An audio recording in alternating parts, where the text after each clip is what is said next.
Anecdote très sympa sur le jeu de 52 cartes. Pourquoi l'As est la carte la plus puissante du jeu? Eh ben, vous savez quoi? Ça vient de la Révolution française. Bah oui, on avait envie de couper le roi, de le raccourcir. Donc du coup, le peuple a décidé que la carte la plus faible serait finalement la plus forte au-dessus du roi.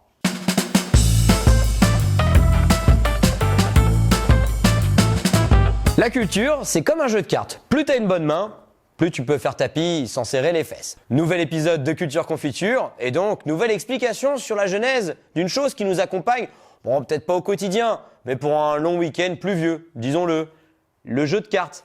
Et en l'occurrence, le jeu de 52 cartes. Déjà, d'où vient-il? C'est très simple, il vient de Chine, on retrouve des traces dans de très vieux écrits montrant que le jeu de cartes existait déjà au 5e siècle. Ensuite, il s'est propagé à l'Europe, d'ailleurs même l'Église l'a interdit pendant plus de 300 ans. Oh, les pauvres nonnes, les pauvres curés, ils avaient juste des pâtes de fruits à faire, brasser un peu de bière et jouer aux cartes. Eh ben non, que nini, walou, que tchi. Bien sûr, grâce à l'imprimerie, le jeu de cartes va se propager très rapidement. Et surtout, vous savez, le fait que les têtes soient asymétriques. Vous avez déjà remarqué que sur une carte de roi, de reine ou de valet, on a 2 fois sa tête. Ça, c'est la symétrie, tout simplement, pour éviter de tourner sa carte lorsque l'on reçoit son jeu. Ça vient d'un dessinateur français, venant d'Agen d'ailleurs. Autre anecdote très sympa sur le jeu de 52 cartes, pourquoi l'As est la carte la plus puissante du jeu? Eh ben, vous savez quoi? Ça vient de la Révolution française. Bah oui, on avait envie de couper le roi, de le raccourcir. Donc du coup, le peuple a décidé que la carte la plus faible serait finalement la plus forte au-dessus du roi. D'ailleurs, quelques temps après, ils ont enlevé toutes les figures, les remplaçant par d'autres symboles représentant la liberté entre autres. Mais Napoléon n'était pas content et il a tout remis ça en place en 1805.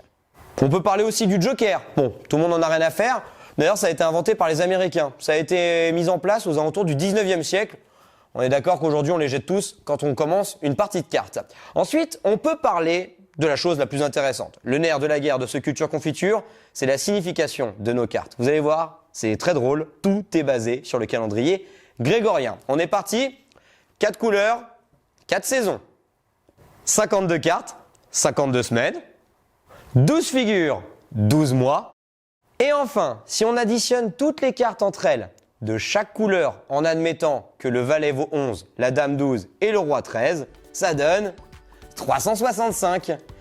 Si avec ça, franchement mes amis, vous ne pouvez pas alimenter une conversation durant votre partie de coinche interminable, je peux plus rien pour vous. Culture Confiture en tout cas, c'est sur notre chaîne YouTube, sur nos réseaux sociaux, puis vous le savez bien aussi en direct à la radio, tous les matins, 7h45, dans la matinale des Super Leftos.